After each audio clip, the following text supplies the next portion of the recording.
26 नवंबर 2008 किसको नहीं याद होगा जब मुंबई में ताज, ओबरॉय, कई सारे कैफ़ेज़ अंडर अटैक थे टेररिस्ट के, जो कि पाकिस्तान से आए थे। वहाँ पे एक नाम सामने आता है, कई सारे शहीद भी हुए। एटीएस के जो थे, एंटी टेरर स्क्वाड से जो थे, पुलिस वाले थे, अपने आर्मी के जवान थे, कई सारे शहीद हुए। उस बीच में एक नाम आता है संदीप उन्नीकृष्णन जी का, मेजर संदीप उन्नीकृष्णन जी का। स्टोरी काफ़ी इंटरेस्टिंग है और एक मतलब अलग लेवल के इंसान थे, उनके बारे में आज बात करेंगे। शुरुआत से हम आपको उनके बारे में चीज़ें समझाते हैं, ठीक है। तो सबसे पहले जब बात होती है तो 1977 को केरल में इनका जन्म होता है, ठीक है। 15 मार्च 1977 के केरल में जन्म हुआ था संदीप उन्नीकृष्णन का। और ये एक मलयाली फैमिली से थे, ठीक है।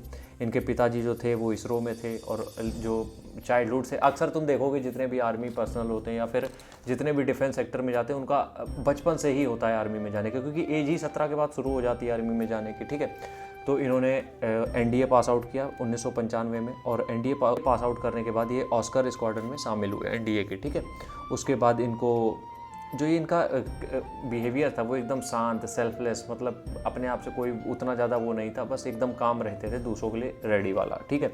उसके बाद जब ये लेफ्टिनेंट हुए, तो जब इनको लेफ्टिनेंट का पद मिला तो उसके बाद इनको कारगिल में डिप्लॉय कर दिया गया, मतलब इनको कारगिल में इनकी ड्यूटी लगा दी गई फॉरवर्ड पोस्ट पे, ऑपरेशन विजय जो चल रहा था, ठीक है। तो उस समय काफ़ी ज़्यादा बमबारी सब हो रही थी, तो इन्होंने भी दम भर के बम्बार्डमेंट किया, पूरा जो भी होता है। फॉरवर्ड पोस्ट पे थे तो करना बनता था इनका, ठीक है। फिर यहाँ पे क्या हुआ, कारगिल के बाद इनको लेफ्टिनेंट से सीधे बना दिया गया कैप्टन, क्योंकि इनके जो काम थे बहुत बेहतरीन अच्छे लेवल के थे, तो इस वजह से इनको लेफ्टिनेंट से कैप्टन बना दिया गया। उसके बाद इनको बना दिया गया मेजर, जहाँ पे इन्होंने दो जो डिफ़िकल्ट ट्रेनिंग होती है आर्मी की वो 2 बार क्लियर करी, 2 बार, ठीक है। उसके बाद क्या होता है, उसके बाद होता है गुलमर्ग में इनकी ट्रेनिंग होती है, भयंकर खतरनाक वाली ट्रेनिंग इनकी होती है। उसके बाद इनको सियाचिन में भी काम करने का मौका मिलता है। लेकिन उसके बाद एक आता है टर्न, जब मुंबई होता है अंडर अटैक, तब बुलाया जाता है एनएसजी को, नेशनल सिक्योरिटी गार्ड, जिसमें कि ये थे स्पेशल एक्शन ग्रुप में थे, ये जो मेजर थे अपने संदीप उन्नीकृष्णन। तो ये अपने जो भी टीम मेंबर्स थे, कमांडोज की टीम को लेके वहाँ पे पहुँचे। अब दिक्कत यार ये वहाँ पे थी कि ताज होटल में किसी के पास ना तो मैप था, ना ही अंदर की जानकारी थी किसी के पास कि कहाँ कौन कितने कमरे हैं, कितने टेररिस्ट हैं, किस कमरे में कौन रुका हुआ है, तो किसी की जानकारी नहीं थी। तो इस वजह से ये जो ऑपरेशन था इसको मतलब इम्प्लीमेंट करना बहुत मुश्किल हो रहा था। खैर, फिर जब ये अंदर गए तो इन्होंने floor by floor, room by room अपने दोस्तों को सेपरेट करके चेक करना सब चालू कर दिया। बहुत सारे लोगों को इन्होंने इवैक्यूएट किया वहाँ से, बहुत सारे लोगों को, हर एक रूम को क्लियर करते हुए फर्स्ट फ्लोर, सेकंड फ्लोर, इस तरीके से फ्लोर के फ्लोर खाली करते चले गए।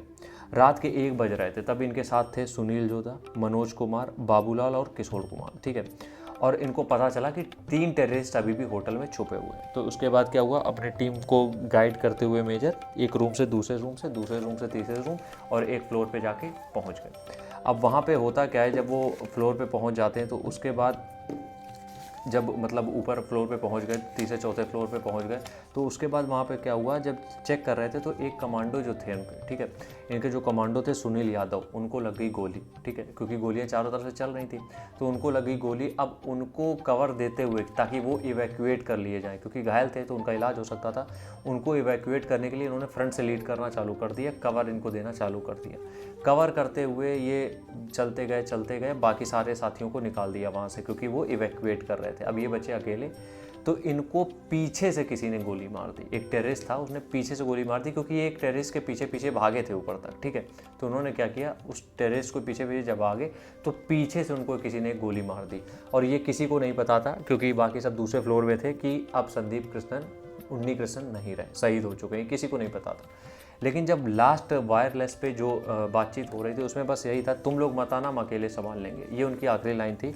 जब वो समझ चुके थे कि अब हम शहीद हो जाएंगे, तब भी उनका यही था कि तुम लोग मत आना, हम अकेले संभाल लेंगे, और अकेले ही उन्होंने सारे टेररिस्ट को निपटाया। उसके बाद बाकी के जो बचे थे टेररिस्ट, तो इनके शहीद होने के बाद जब कमांडोज का मोरल इतना हाई हो गया कि उसके बाद उन्होंने विद इन आवर्स सारे जो ऑपरेशन थे वो ख़त्म किए, और उसके बाद इनको मिलता है अशोक चक्र। तो ये कुछ स्टोरीज़ हैं यार, जो अपने यहाँ जो मार्टियर रहे हैं, शहीद रहे हैं, उन्होंने मतलब 24 साल, 23 साल, 22 साल की उम्र में शहीद हो गए, और वो भी उनको पता होते हुए भी, ठीक है, उनको पता होते हुए भी कि हमें आगे नहीं जिंदा रहेंगे, उसके बाद भी वो जंग में कूद जाते हैं। तो ये स्टोरीज़ हमें लगता है आपके सामने लाना ज़रूरी है। तो आज से डेली हम किसी न किसी मार्टियर की स्टोरी आपके सामने लाएंगे।